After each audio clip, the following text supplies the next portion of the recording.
¿Alguna vez han pensado en el delicado hilo del que penden nuestras vidas? No me refiero a la fragilidad de la existencia, a lo fácil que es pasar de estar aquí a no estarlo. Me refiero a otra cosa, me refiero a las decisiones, a esos pequeños giros de volante, a esas corazonadas que ignoramos o a las que, por alguna extraña razón, decidimos obedecer. Un sí en lugar de un no, un atajo en lugar de la ruta de siempre, un segundo de vacilación que puede reescribir cada página de tu futuro. La mayoría de nuestras decisiones son triviales, se pierden como arena en el desierto de nuestros días. Pero solo se necesita una decisión, una sola, para desviar el curso de tu río personal hacia un océano que ni siquiera sabías que existía. Un océano oscuro, frío y lleno de secretos que se ahogaron hace mucho tiempo. Yo tomé una de esas decisiones, y esta noche quiero contarles la historia. Pero antes, si eres de los que cree que incluso en las historias más oscuras se puede encontrar una luz, una lección, una verdad que nos inspire a ser mejores, o al menos a estar más alerta, te invito a que te suscribas a este canal. Es la mejor forma de asegurarte de que no te perderás ninguno de los relatos que comparto aquí. Y me nace una curiosidad genuina. ¿Desde qué rincón del mundo me estás escuchando? ¿Y qué hora marca tu reloj? Déjamelo en los comentarios. Me fascina imaginar esta comunidad invisible, conectada por la magia de una buena historia en mitad de la noche o a plena luz del día. Mi nombre no importa. Podría ser el tuyo. Podría ser el de tu vecino, el de ese hombre callado que ves en el supermercado. Yo era uno más. Un vendedor de seguros, para ser exactos. Una vida escrita en pólizas y cláusulas, en metas de ventas y en sonrisas falsas a clientes potenciales. Mi universo era predecible, tedioso, un ciclo infinito de carreteras, hoteles baratos y cafés de gasolinera. Aquella noche regresaba de una convención en una ciudad provinciana. Un fracaso, para variar, 0 ventas, muchas palmadas en la espalda y la sensación pegajosa de haber perdido el tiempo. Estaba cansado, no solo físicamente, era un cansancio del alma, un agotamiento existencial que me hacía preguntarme si eso era todo. Si la vida era simplemente esa línea recta y aburrida que se extendía frente a mí. Fue entonces cuando vi el cartel: Atajo a la capital, 15 kilómetros. La carretera principal, la que todos usaban, estaba congestionada. Siempre lo estaba. Era una serpiente de luces rojas y paciencia gastada. El atajo, por otro lado, era una promesa de soledad, de velocidad, de romper con el rebaño. ¿Qué harían ustedes en mi lugar? ¿Seguirían la ruta segura, la que conocen, o se arriesgarían por ese camino desconocido que promete llevarlos a casa más rápido? Tomé el atajo. Al principio fue un alivio, el silencio, la oscuridad. El coche era una pequeña cápsula de metal y luz cortando una negrura absoluta. La carretera era vieja, el asfalto una piel agrietada y llena de cicatrices. A ambos lados, los árboles formaban paredes vegetales. Sus ramas se entrelazaban sobre mi cabeza como los dedos de un esqueleto, bloqueando la poca luz de la luna que se atrevía a asomarse. No había otros coches, ni uno solo, ni de ida ni de vuelta. Era como si el mundo entero hubiera desaparecido y solo quedáramos mi auto y yo. Empecé a sentir un nerviosismo sutil, una inquietud que nacía en la boca del estómago. ¿Y si se me pincha una llanta? ¿Y si me quedo sin gasolina? No había señal de celular, estaba completamente solo. Y fue justo cuando ese pensamiento se cristalizó en mi mente, cuando la soledad pasó de ser un alivio a ser una amenaza, que la vi. A lo lejos, la luz de mis faros arrancó una figura de la oscuridad. Al principio era una mancha, una silueta borrosa. Pensé que era una señal de tráfico, un animal, pero a medida que me acercaba, la forma se hizo inconfundible. Era una persona, de pie, inmóvil en el borde de la carretera, y vestía un hábito de monja. Mi pie se movió instintivamente hacia el freno, pero mi cerebro gritaba: «Acelera». Una monja, aquí, en medio de la nada,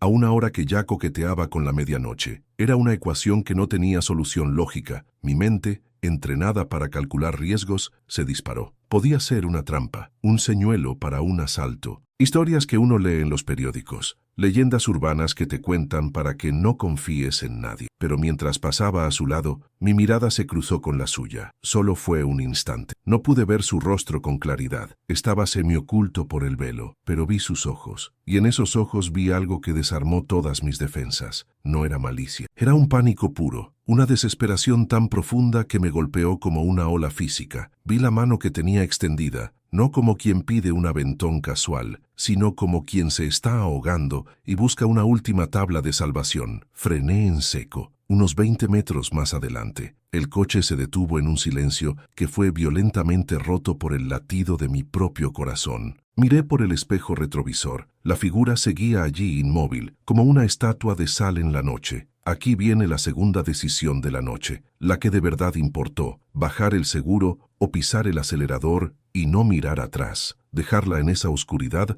o abrirle la puerta de mi mundo. Si estás en tu celular, quiero que hagas algo por mí. Dale unos golpecitos a la pantalla, justo ahora, como si tocaras una puerta. Dicen que eso ayuda a que el algoritmo despierte y le muestre esta historia a más almas curiosas que, como nosotros, se sienten atraídas por el misterio. En ese silencio, con el motor en ralentí, tomé la decisión. Puse la marcha atrás. Las luces de reversa bañaron a la monja en una luz blanca y fantasmal. Me detuve a su lado, bajé la ventanilla del copiloto y el aire frío y húmedo de la noche me golpeó en la cara. Olía a tierra mojada, a pino y a algo más, algo parecido al incienso rancio de una iglesia olvidada. ¿Necesita ayuda, hermana?, pregunté, y mi voz sonó extraña, forzada. Ella no respondió de inmediato. Se inclinó lentamente y por primera vez vi su rostro. Era joven, quizás no mucho mayor que yo. Tenía la piel pálida, casi translúcida, y unas ojeras oscuras que hablaban de un cansancio mucho más profundo que el mío. Sus labios estaban apretados en una línea fina, como si contuvieran un grito. «Dios ha escuchado mis plegarias», susurró, y su voz era como el crujido de hojas secas. «Me ha enviado un alma buena». Abrió la puerta y se sentó a mi lado. El movimiento fue rígido, casi doloroso. La puerta se cerró con un sonido sordo y definitivo, sellando el mundo exterior, sellándonos a los dos en esa pequeña burbuja de metal y cristal. El olor a tierra húmeda y a incienso viejo se intensificó, llenando el habitáculo. Era un olor pesado, antiguo. Avancé volviendo a la marcha. Durante los primeros minutos, el silencio regresó. Pero ya no era un silencio vacío. Ahora estaba lleno de su presencia, de su respiración contenida, del roce de su hábito contra el asiento. Yo no sabía qué decir. ¿Qué se le dice a una monja que encuentras en una carretera desierta a medianoche? ¿Bonita noche para rezar al aire libre? Fue ella quien rompió el hielo. «Gracias», dijo sin mirarme. Su mirada estaba fija en la oscuridad que devoraba la carretera frente a nosotros. Estaba perdida. «No se preocupe, hermana. ¿A dónde se dirige? Quizás pueda acercarla». Y aquí, amigos míos, es donde la realidad comenzó a desmoronarse. Aquí es donde la historia dejó de ser extraña para convertirse en algo más. «Al convento de Santa Brígida del Lamento», dijo, con la misma voz queda. «Está a unos kilómetros por este mismo camino». Sentí un escalofrío que no tenía nada que ver con la temperatura. El convento de Santa Brígida no era solo un lugar abandonado, era una leyenda negra en la región, un lugar del que se contaban historias terribles, historias de locura, de desapariciones.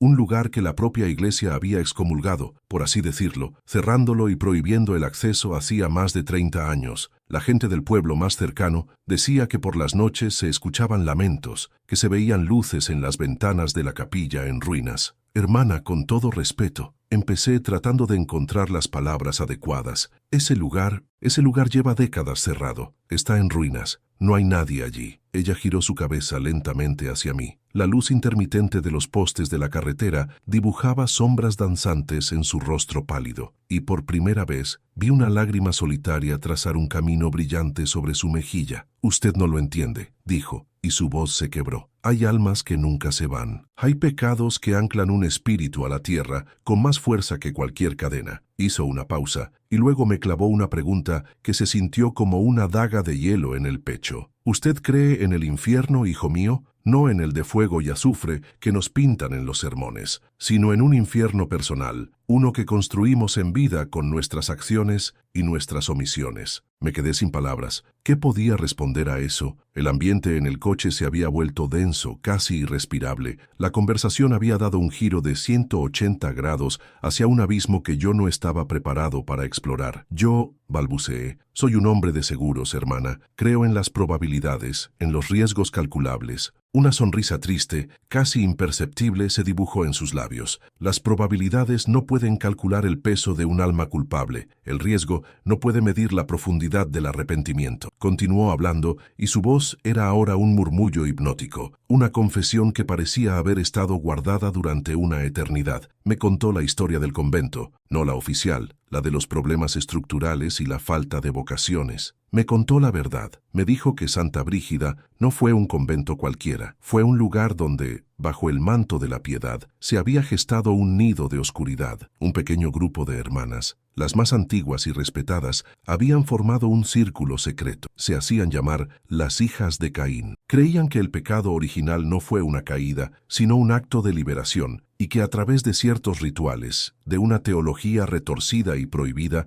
podían alcanzar un poder que la Iglesia patriarcal les había negado. Mientras la escuchaba, mi escepticismo luchaba una batalla perdida contra el horror que me provocaban sus palabras. La forma en que lo contaba no era como si relatara un chisme o una leyenda, era como si estuviera leyendo las páginas más oscuras de su propia memoria. Ellas pervirtieron todo lo sagrado, continuó. El agua bendita era usada en bautismos profanos. Los rezos se recitaban al revés para invocar entidades que no debían ser nombradas. Y el confesionario se convirtió en un lugar donde no se absolvían los pecados, sino donde se planeaban. Me contó que hubo una hermana, una novicia joven y llena de luz llamada Elena. Elena era curiosa, inteligente y su fe era pura, inquebrantable, y por eso mismo representaba una amenaza. Ella empezó a notar cosas. El secretismo, las reuniones nocturnas en la cripta bajo la capilla, el miedo en los ojos de otras hermanas más jóvenes. Elena no era tonta, dijo la mujer a mi lado,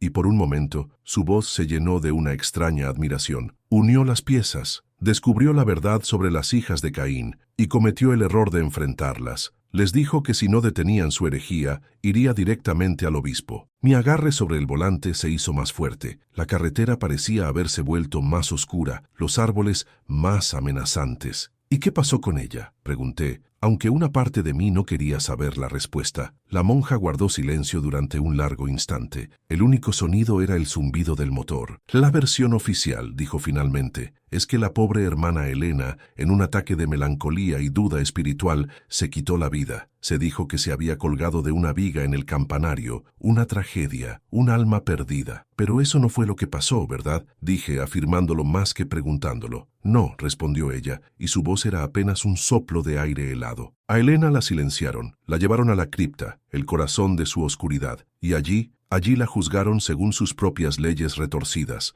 La declararon una traidora, no a Dios, sino a ellas, a su pacto. La historia me tenía completamente atrapado. Era como estar escuchando una película de terror, pero la actriz principal estaba sentada a mi lado y el escenario era la misma carretera oscura que nos estaba llevando inexorablemente hacia el lugar de los hechos. ¿Y usted cómo sabe todo esto, hermana?, pregunté con el corazón en un puño. ¿Estaba usted allí? Llegamos a una curva cerrada. Tuve que reducir la velocidad. La luz de los faros barrió un viejo muro de piedra cubierto de musgo. Eran los límites de la propiedad del convento. Estábamos cerca. Ella no respondió a mi pregunta. En su lugar, empezó a describir la cripta. La describió con una precisión que me heló la sangre, el olor a humedad y a velas de sebo, y los símbolos extraños tallados en las paredes de piedra, una mezcla blasfema de iconografía cristiana y sigilos paganos. El altar de piedra en el centro, manchado por años de rituales. Y luego confesó. Yo era una de ellas, dijo, y la vergüenza en su voz era tan palpable que casi podía tocarla. No una de las líderes. Yo era joven, ingenua. Me reclutaron cuando llegué. Me sedujeron con promesas de conocimiento, de un propósito más elevado. Me hicieron sentir especial. Su voz se quebró de nuevo,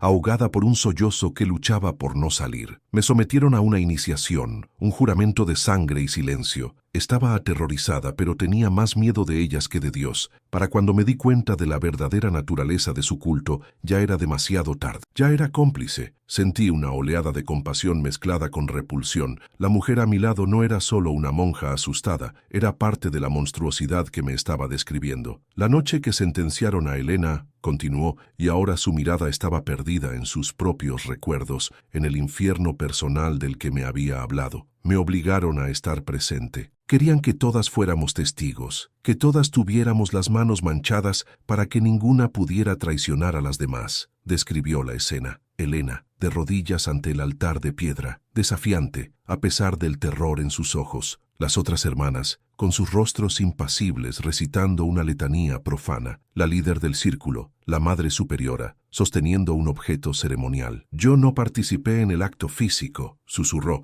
y cada palabra parecía costarle un pedazo del alma. Mi pecado fue, quizás, más cobarde, más sutil. Se detuvo. El silencio se estiró, tenso como la cuerda de un violín a punto de romperse. «¿Qué hizo usted?», pregunté en un susurro. Ella giró su rostro hacia mí. Sus ojos estaban inundados, pero su mirada era firme, como la de alguien que finalmente se enfrenta a su juicio final. «Ellas me pusieron un candelabro en las manos», dijo, con una claridad aterradora. «Un candelabro pesado, de plata». Me dijeron que mi única tarea era iluminar la escena, asegurarme de que no hubiera sombras que ocultaran el castigo. Mi pecado no fue de acción, hijo mío, fue de omisión. Mi pecado fue que mientras ellas le quitaban la vida a una sierva de Dios, yo sostuve la vela. La imagen que sus palabras pintaron en mi mente fue tan vívida, tan espantosa, que tuve que tragar saliva para no vomitar. La carretera frente a nosotros se desdibujó por un segundo. El peso de su confesión había caído sobre mí, aplastándome. Y justo en ese momento, cuando la tensión dentro del coche era insoportable, la vi. A la derecha, entre los árboles,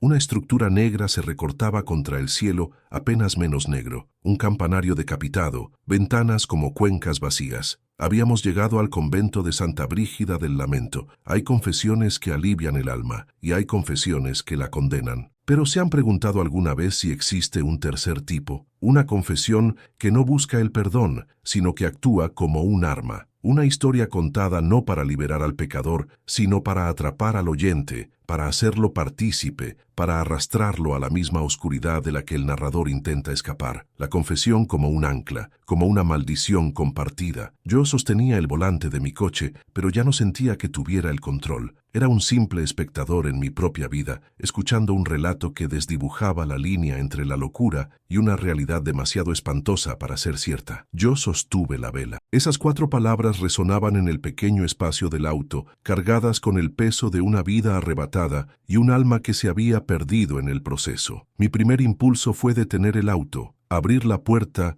y pedirle a esa mujer que se bajara. ¿Quién era yo para ser el depositario de semejante horror? Un vendedor de seguros, por el amor de Dios. Mi mayor dilema hasta esa noche había sido decidir entre una cobertura de daños a terceros o una póliza a todo riesgo. Pero, ¿cómo se le dice hasta aquí a un fantasma del pasado? ¿Cómo se interrumpe una confesión que ha esperado décadas para ser contada? Antes de que sigamos por esta carretera sin retorno, quiero hacer una pausa y agradecerles por estar aquí. Si estas historias que exploran los rincones más profundos y a veces más oscuros de la experiencia humana resuenan contigo, si te hacen pensar o sentir algo, la mejor manera de apoyarme es suscribiéndote al canal. Es gratis y me ayudas a seguir trayendo estos relatos a la luz. Y sigo con la curiosidad de antes, esta comunidad me asombra. ¿Desde qué país y a qué hora estás presenciando esta confesión? Escríbelo en los comentarios. Me da una perspectiva increíble saber hasta dónde viajan mis palabras. Continué conduciendo, casi en automático. El convento estaba ahora a nuestra izquierda, una mole de piedra y silencio que parecía observarnos.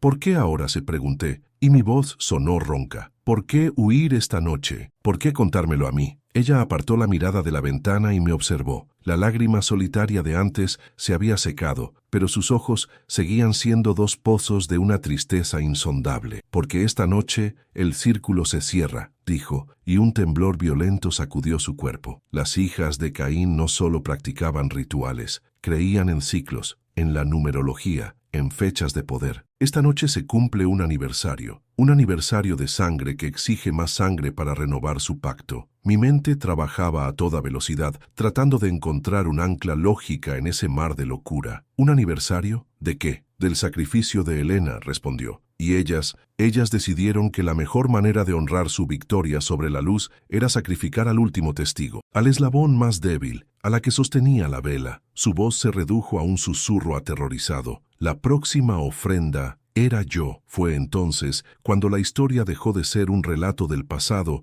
y se convirtió en una amenaza presente y terriblemente real. Ella no estaba huyendo de un recuerdo, estaba huyendo de sus verdugos. «Me lo anunciaron ayer», continuó, mientras se frotaba las manos nerviosamente, un gesto tan humano que contrastaba brutalmente con la naturaleza de su relato. «La Madre Superiora, la misma que lideró el ritual de Helena, vino a mi celda. Me dijo que había sido elegida, que tendría el honor de unirme a su secreto de una manera más permanente. que mi alma serviría para fortalecer el velo que protege al convento del mundo exterior. Describió cómo había pasado las últimas 24 horas, fingiendo aceptación, rezando, no a Dios, sino por una oportunidad, una brecha en la vigilancia. La oportunidad llegó durante la preparación para el ritual de medianoche. La enviaron sola a la vieja sacristía a buscar un cáliz de plata que solo se usaba en esas ocasiones profanas. Y en lugar de volver, corrió. Corrió como nunca había corrido en su vida, a través de los jardines descuidados, saltando el muro en ruinas y lanzándose a la oscuridad de la carretera, sin saber a dónde ir, solo sabiendo que tenía que alejarse. Pero ellas pueden sentirme, dijo, y el pánico regresó a su voz con toda su fuerza. Nuestro juramento de sangre nos conectó. Ellas saben que he roto el círculo, saben que estoy hablando. Como si sus palabras fueran un conjuro, me pidió que mirara algo. Con dedos temblorosos apartó con cuidado el cuello de su hábito. Me marcaron esta mañana, susurró, como se marca al ganado antes del matadero. Al principio, en la penumbra del coche, no vi nada. Luego, cuando pasamos bajo la luz fugaz de otro poste, lo vi, y el aire se me escapó de los pulmones.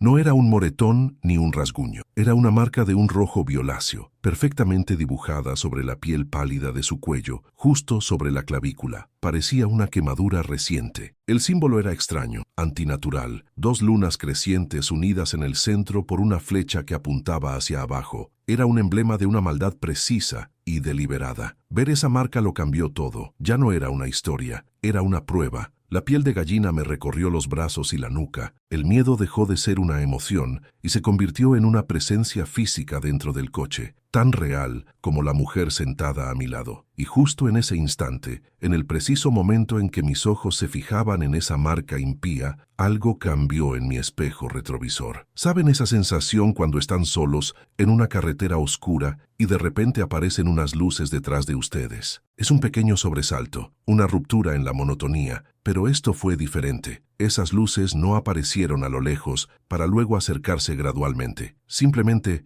estaban ahí, como si hubieran nacido de la propia oscuridad a 100 metros de mi parachoques trasero. No eran los faros blancos y nítidos de un coche moderno. Eran dos círculos de una luz amarillenta y enfermiza, como los ojos de un depredador nocturno. Mi corazón dio un vuelco. «No mires», me suplicó la monja, aunque ya era tarde. Ella también los había visto, y su rostro se contrajo en una máscara de terror absoluto. «Son ellas, oh Dios, no, nos han encontrado». El coche que nos seguía era antiguo. Un sedán grande y oscuro de líneas pesadas como un coche fúnebre. Aceleré instintivamente. El motor de mi modesto auto protestó, pero obedeció. La aguja del velocímetro empezó a subir. 100, 110, 120 kilómetros por hora en una carretera que apenas estaba en condiciones para ir a 60, pero el coche de atrás no solo mantenía la distancia, la acortaba, se movía de una forma antinatural. No parecía afectado por las grietas ni por las curvas. Mientras yo luchaba con el volante para no salirme del asfalto, el otro vehículo se deslizaba por la carretera como un espectro, sus luces amarillas fijas en mi nuca como dos clavos.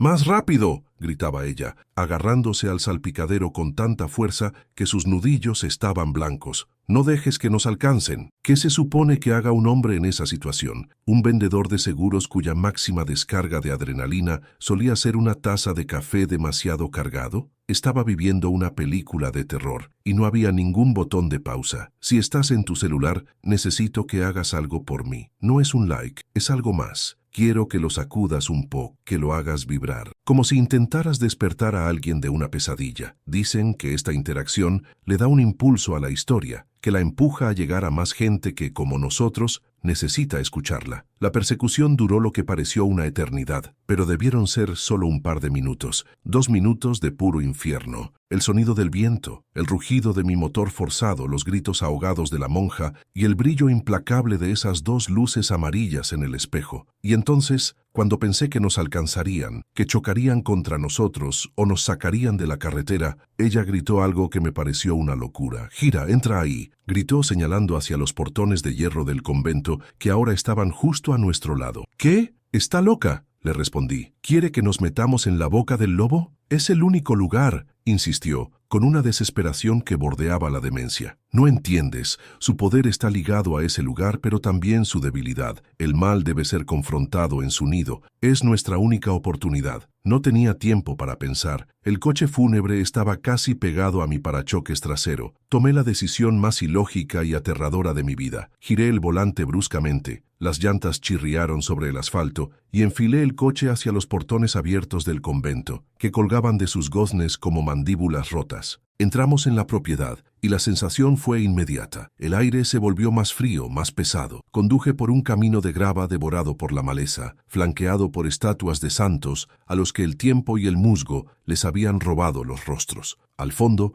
la fachada de la capilla se alzaba como una lápida gigante. Detuve el coche frente a la entrada principal. El motor murió con un último suspiro, y el silencio que cayó fue total y absoluto. Un silencio de tumba. Miré por el retrovisor. El otro coche se había detenido justo fuera de los portones, como si una barrera invisible le impidiera entrar. Sus luces amarillas se apagaron, sumergiéndonos en una oscuridad casi total, solo rota por la débil luz de mi panel. Del coche oscuro descendieron 3 figuras, 3 siluetas de monjas, idénticas en su vestimenta negra. No podía ver sus caras, ocultas por las sombras y los velos, pero su forma de moverse era lenta, deliberada, sincronizada. No corrían, caminaban, y ese paso lento era infinitamente más aterrador que cualquier carrera. Sabían que ya no teníamos a dónde huir. «Tenemos que entrar a la capilla», dijo la monja a mi lado abriendo la puerta. «Rápido, antes de que lleguen». Salimos del coche. El frío era penetrante. La fachada de la capilla nos miraba con las cuencas vacías de sus vitrales rotos. La gran puerta de madera estaba entreabierta. Empujamos y se dio con un gemido que resonó en la noche. El interior era aún peor de lo que había imaginado. Olía a polvo de siglos, a podredumbre y a una santidad corrompida. La luz de la luna se filtraba por los agujeros del techo, creando columnas de luz lechosa en las que danzaban las partículas de polvo. Los bancos estaban volcados, el altar mayor estaba cubierto de excrementos de pájaros y enredaderas. Era un esqueleto de un lugar sagrado. «Sígueme», me ordenó, y su miedo parecía haber sido reemplazado por una extraña y febril determinación. Me guió por la nave central, nuestros pasos resonando en el silencio sepulcral. Se detuvo frente a lo que quedaba del altar, apartó un trozo de alfombra podrida y reveló una gran losa de piedra con una argolla de hierro oxidado. «La cripta», dijo, con la respiración agitada, «está aquí abajo. Es donde todo ocurrió, y es donde todo debe terminar». Se agachó para tirar de la argolla, pero sus fuerzas no eran suficientes. Tuve que ayudarla. Juntos, con un esfuerzo que nos dejó sin aliento, logramos levantar la pesada losa. Una ráfaga de aire viciado y helado surgió de la abertura, trayendo consigo un olor a tierra y a algo más, algo dulzón y nauseabundo, el olor de la muerte antigua. Unas escaleras de piedra descendían en espiral hacia una oscuridad absoluta. «Debemos bajar», dijo ella. «Es el único modo». Yo vacilaba. Cada instinto de supervivencia en mi cuerpo gritaba que corriera, que saliera de allí, que dejara a esa mujer a su suerte. Pero entonces oímos un sonido, el gemido de la gran puerta de la capilla abriéndose de nuevo. Las 3 figuras estaban dentro. Ya no había elección. La monja se giró hacia mí, justo en el umbral de la escalera. La poca luz de la luna iluminaba la mitad de su rostro, y en ese momento su expresión cambió por completo. El miedo, la desesperación, todo se desvaneció, y fue reemplazado por una calma fría, una resolución de acero que me heló la sangre más que cualquier grito. Sus ojos me miraron, y ya no eran los ojos de una víctima, eran los ojos de un juez. «Te he traído hasta aquí con una mentira», dijo, y su voz era ahora diferente, clara, firme, sin el menor temblor. «Bueno, no del todo una mentira, una verdad a medias». «¿De qué estás hablando?», le pregunté retrocediendo un paso. «Yo no escapé del convento esta noche», continuó, su mirada fija en la mía inmovilizándome. «No de la forma que crees. Ellas sí me atraparon esa noche, hace tantos años». Mi mente se negó a procesar lo que estaba escuchando. El cuerpo que sacrificaron en la cripta, el cuerpo que reemplazó al de Elena en su altar profano, fue el mío, dijo. Y el nombre con el que me bautizaron, el que figura en la tumba sin nombre del cementerio del convento, no importa. Dio un paso hacia la luz y su rostro se iluminó por completo. Una sonrisa triste y terrible se dibujó en sus labios. Lo que importa es el nombre con el que morí en mi corazón esa noche, el nombre del alma a la que traicioné sosteniendo la vela. Y es el nombre que he adoptado como mío en la muerte, esperando este momento. esperando a una testemuña. Se inclinó hacia mí, y en un susurro que pareció venir del mismísimo hielo, me dio la estocada final. Mi nombre es Elena. El mundo se detuvo, el tiempo se congeló. La mujer que había recogido en la carretera, la monja aterrorizada, la víctima, era el fantasma de la primera víctima. Era un señuelo, un espíritu vengativo que había recreado su huida para traerme a mí, a un extraño, al escenario de su crimen. No necesitaba un salvador, necesitaba una audiencia. Sin darme tiempo a reaccionar, se dio la vuelta y comenzó a descender por las escaleras de piedra hacia la oscuridad total de la cripta, dejándome solo en la capilla en ruinas, con el sonido de los pasos lentos y sincronizados de las tres figuras que se acercaban por la nave central. Mi única salida era seguir al fantasma hacia el corazón de la pesadilla. Bajé las escaleras. Cada paso era un descenso a la locura. El aire se volvía más frío y denso con cada escalón. El olor a muerte se intensificó. Finalmente, mis pies tocaron un suelo de piedra irregular. Saqué mi celular y con la mano temblorosa encendí la linterna. La luz cortó la oscuridad y reveló la cripta. Era exactamente como ella la había descrito. Una sala circular de piedra, con las paredes cubiertas de esos símbolos blasfemos que parecían retorcerse bajo la luz artificial, y en el centro, el altar de piedra. Elena, o lo que fuera, estaba de pie junto a él. Su figura comenzaba a volverse translúcida, parpadeante. La luz de mi celular la atravesaba por momentos. Señaló el altar. Apunté la luz hacia allí, y mi estómago se revolvió. Sobre la losa de piedra yacía un cuerpo, o lo que quedaba de él, un esqueleto vestido con los jirones de un hábito de monja. Los huesos de las manos, ennegrecidos por el tiempo, estaban cerrados sobre un candelabro de plata oxidada. «Esa soy yo», dijo la voz de Elena, que ahora parecía venir de todas partes a la vez. «O lo que quedó de mi prisión de carne, mi espíritu quedó anclado aquí, atrapado por el ritual, por la culpa y por la sed de justicia». En ese momento las tres figuras llegaron al final de la escalera. Entraron en la cripta. La luz de mi celular las iluminó, y por primera vez vi sus rostros. Eran mujeres ancianas, con la piel como pergamino y los ojos completamente blancos, sin iris ni pupilas. Eran ciegas, pero veían, y en sus rostros no había emoción, solo una maldad antigua y vacía. «Has traído aún vivo a nuestro santuario, traidora», siseó una de ellas, la que supuse que era la Madre Superiora. Su voz era como el sonido de la arena rozando una lápida. «Lo he traído para que sea testigo de vuestro fin», respondió Elena. Su forma espectral ahora brillaba con una luz pálida y furiosa. Lo que ocurrió a continuación es difícil de describir con palabras. No fue una lucha física, fue una guerra de voluntades, una batalla sobrenatural que asaltó todos mis sentidos. Las antorchas en las paredes de la cripta, que yo había pensado que estaban apagadas desde hacía siglos, se encendieron solas con una llama negra que no producía calor. La temperatura cayó en picado y mi aliento se convirtió en vaho. Las tres monjas fantasmales comenzaron a cantar en esa lengua gutural y antigua. Las palabras golpeaban el aire, se sentían como una presión física en mis oídos y en mi pecho. Los símbolos en las paredes empezaron a brillar con una luz roja y enfermiza. Sentí un mareo terrible, una náusea que me hizo caer de rodillas. Elena gritó, un sonido de pura angustia y rabia que parecía hacer temblar las mismas piedras de la cripta. Se lanzó hacia las otras tres y las cuatro figuras espectrales se enzarzaron en un torbellino de luz y sombras. Imágenes fugaces bombardearon mi mente. El rostro de Elena en el momento de su sacrificio, los rostros de las otras monjas jóvenes llenos de terror, el brillo del candelabro, el olor de las velas. Estaba reviviendo sus recuerdos, su dolor, su culpa. Yo era la única cosa sólida, viva, en medio de ese caos de almas atormentadas, y me di cuenta de mi papel. Elena no solo necesitaba una testemuña, necesitaba un ancla. Mi presencia, mi vida, mi calor en ese lugar de muerte, era lo que le daba la fuerza para enfrentarlas. Era el faro que la mantenía anclada a este plano el tiempo suficiente para terminar su obra. La batalla espectral continuó, y yo sentía que mi propia energía vital estaba siendo drenada. Pero entonces algo cambió. Un débil rayo de luz grisácea se filtró por una grieta en el techo de la cripta. Estaba amaneciendo. La luz del alba, la primera y pura luz del día,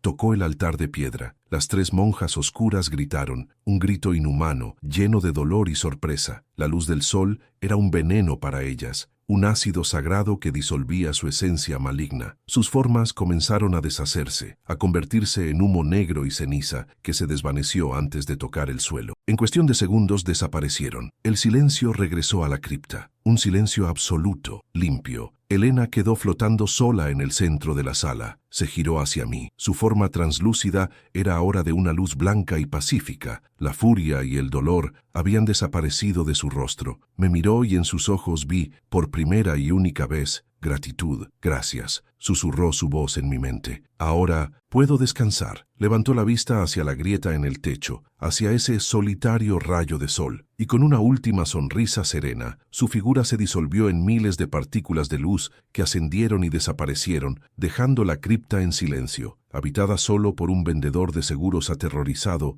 y los huesos olvidados de una joven monja. Salí de allí como un sonámbulo. Subí las escaleras, atravesé la capilla en ruinas y salí al aire fresco de la mañana. El sol estaba saliendo, pintando el cielo de colores naranjas y púrpuras. El coche fúnebre había desaparecido. Todo parecía normal, pacífico, como si la pesadilla nunca hubiera ocurrido. Pero la losa de la cripta seguía abierta, y el esqueleto sobre el altar seguía allí abajo. Llamé a la policía desde un teléfono en el primer pueblo que encontré. No sé qué les dije. Una mezcla incoherente sobre un accidente, un lugar abandonado, restos humanos. No me creyeron al principio, pero fueron, y lo encontraron todo: la cripta, los huesos. Incluso encontraron en los registros antiguos del pueblo las historias del cierre abrupto del convento y los rumores sobre varias monjas desaparecidas. La historia oficial fue que había descubierto los restos de un culto olvidado que terminó en un suicidio colectivo décadas atrás. Fui un héroe local durante 5 minutos, el hombre que resolvió el misterio del convento de Santa Brígida. Pero yo sé la verdad, sé que no descubrí nada. Fui una herramienta, fui la última pieza de un rompecabezas sobrenatural. Fui el testigo que una alma atormentada necesitó para encontrar la paz. Mi vida nunca volvió a ser la misma. ¿Cómo podría serlo? Vendí mi coche, dejé mi trabajo en la compañía de seguros. ¿Cómo puedes vender seguridad a otros cuando sabes que el universo no es un lugar seguro? Cuando sabes que hay cosas en la oscuridad que las pólizas no pueden cubrir. A veces, por la noche, cuando el silencio es demasiado profundo, todavía puedo olerlo. Ese aroma a tierra húmeda e incienso viejo. Y me pregunto por Elena. Y por la otra, la que me confesó su pecado, me pregunto si encontraron la paz o si simplemente cambiaron una prisión de piedra por otra. Y les dejo con esta última pregunta. ¿La decisión que tomé esa noche, la de parar en esa carretera oscura, fue un acto de bondad o fue simplemente mi destino, un hilo invisible que me jaló hacia esa historia porque tenía que ser contada? Piensen en sus propias vidas, en los atajos que han tomado, en las puertas que han abierto. ¿Están seguros de que siempre fueron ustedes quienes tomaron la decisión? Gracias por escucharme hasta el final. No olviden que a veces las historias más inspiradoras no son las que están llenas de luz, sino las que nos enseñan a respetar la oscuridad.